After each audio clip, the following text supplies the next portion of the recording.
Bond bushings are required on grounding equipment conductors when installed in the following situations. Firstly, when passing through metal conduit, as conduit is not considered an effective grounding path.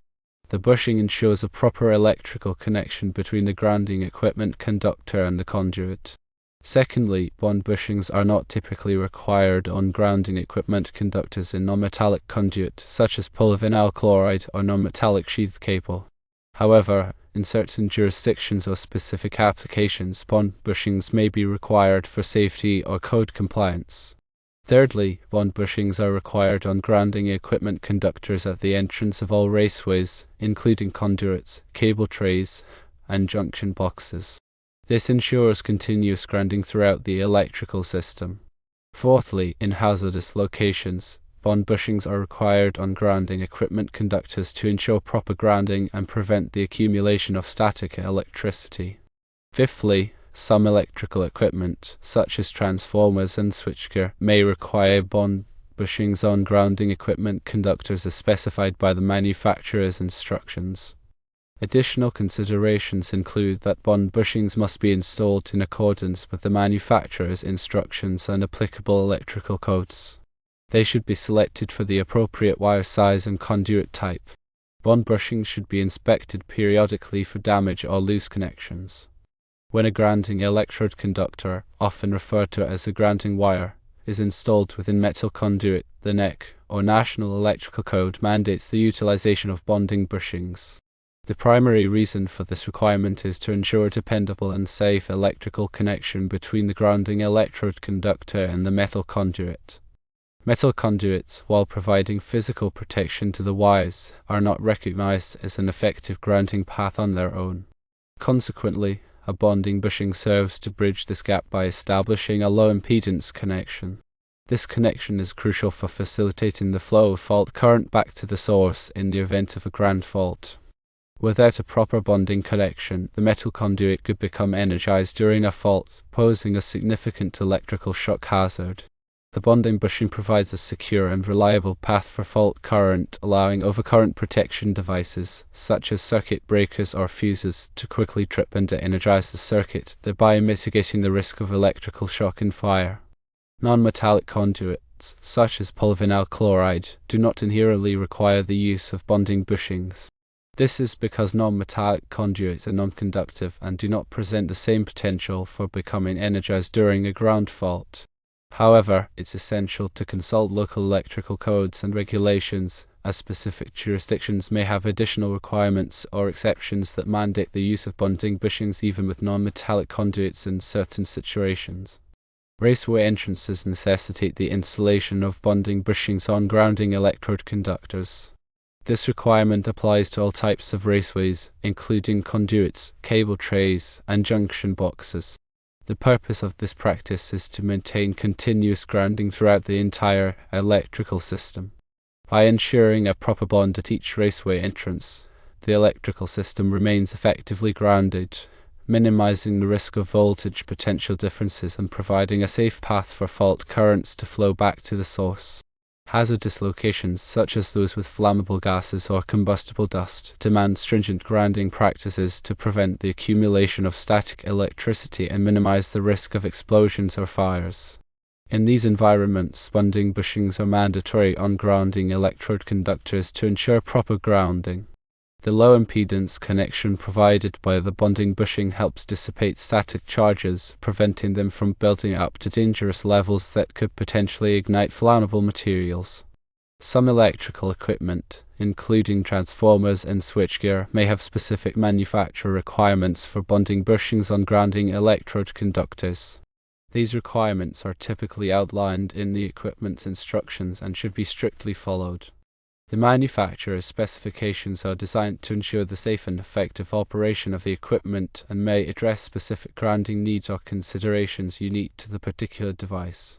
Proper installation of bonding bushings is crucial to ensure their effectiveness. The bushings should be installed in accordance with the manufacturer's instructions and applicable electrical codes. The correct size bonding bushing should be selected to match the wire size and conduit type. This ensures a secure and reliable connection. Regular inspection of bonding bushings is recommended to identify any signs of damage or loose connections. Damaged or improperly installed bonding bushings should be replaced or corrected immediately to maintain the integrity of the grounding system. By adhering to these guidelines, you can ensure that bonding bushings are properly installed and maintained, contributing to a safer and more reliable electrical system. It's always recommended to consult with a qualified electrician or electrical engineer for specific guidance on grounding and bonding practices in your area. Bonding jumpers play a crucial role in electrical systems by ensuring electrical continuity and a low impedance path for fault currents. They are used to connect metallic parts of an electrical system, such as enclosures, raceways, and equipment, to the grounding system. This connection helps to maintain a common ground potential and provides a safe path for fault currents to flow back to the source, allowing overcurrent protection devices to quickly trip and de-energize the circuit. The NEC, National Electrical Code, provides detailed requirements for the sizing and installation of bonding jumpers. The size of the bonding jumper is determined by the size of the overcurrent protection device protecting the circuit. The larger the overcurrent protection device, the larger the bonding jumper required. This is to ensure that the bonding jumper can safely carry the maximum fault current that may occur.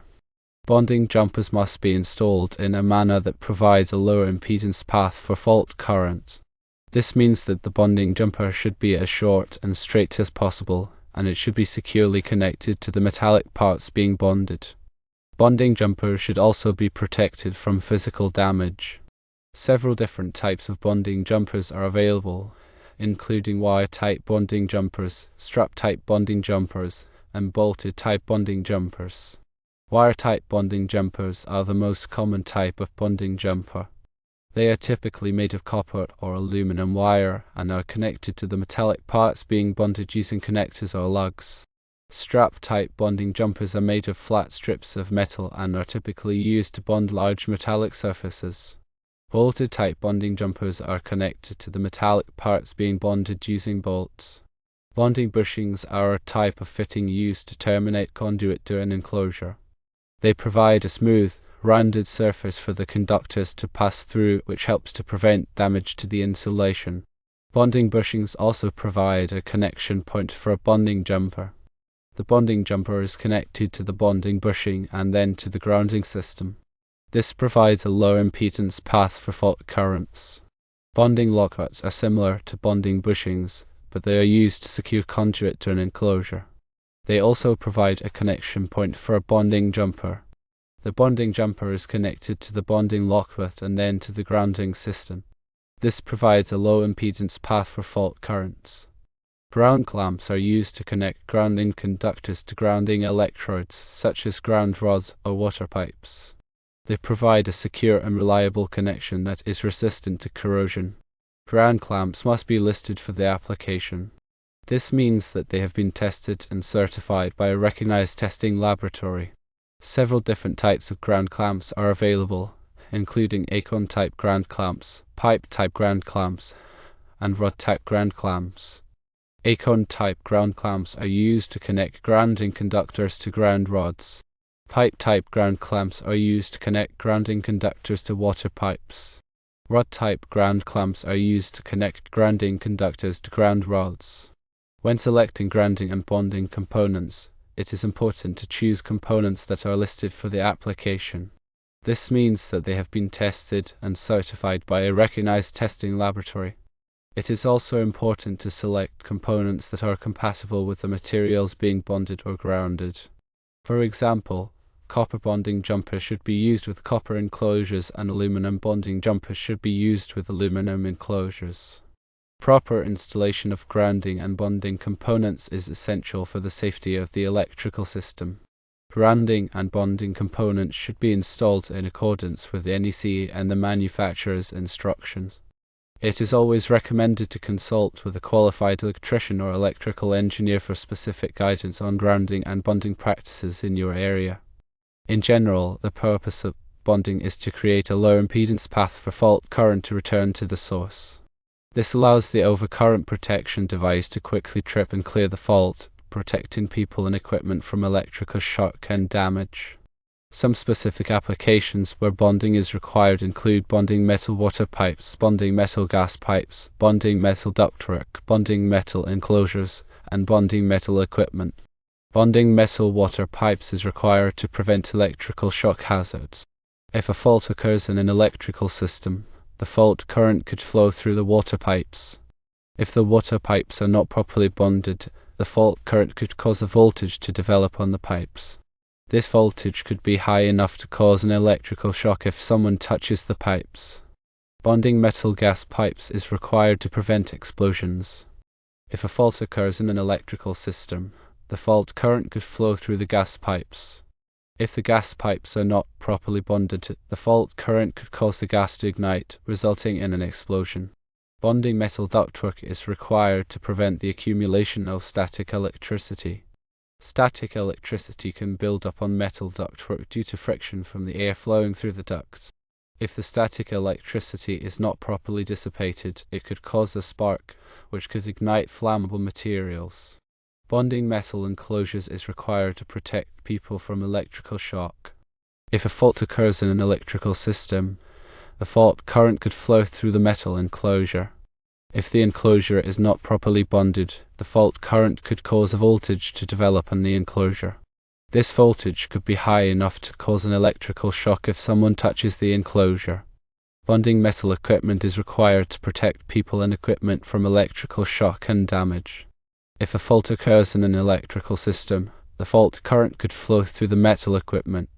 If the equipment is not properly bonded, the fault current could cause a voltage to develop on the equipment. This voltage could be high enough to cause an electrical shock if someone touches the equipment. Bonding is an important part of electrical safety.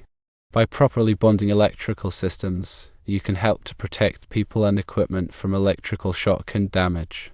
Grounding and bonding are two distinct but interconnected concepts in electrical safety. Grounding refers to connecting an electrical circuit or equipment to the earth, while bonding involves creating a low impedance path between metallic parts of an electrical system. The primary purpose of grounding is to provide a reference point for voltage and to limit the voltage on equipment enclosures, reducing the risk of electrical shock. Grounding also helps to stabilize voltage during normal operation and provides a path for lightning strikes to dissipate safely into the earth. Bonding, on the other hand, focuses on creating electrical continuity between metallic parts to ensure that they are at the same electrical potential. This is crucial for providing a safe path for fault currents to flow back to the source, allowing overcurrent protection devices to quickly trip and energize the circuit.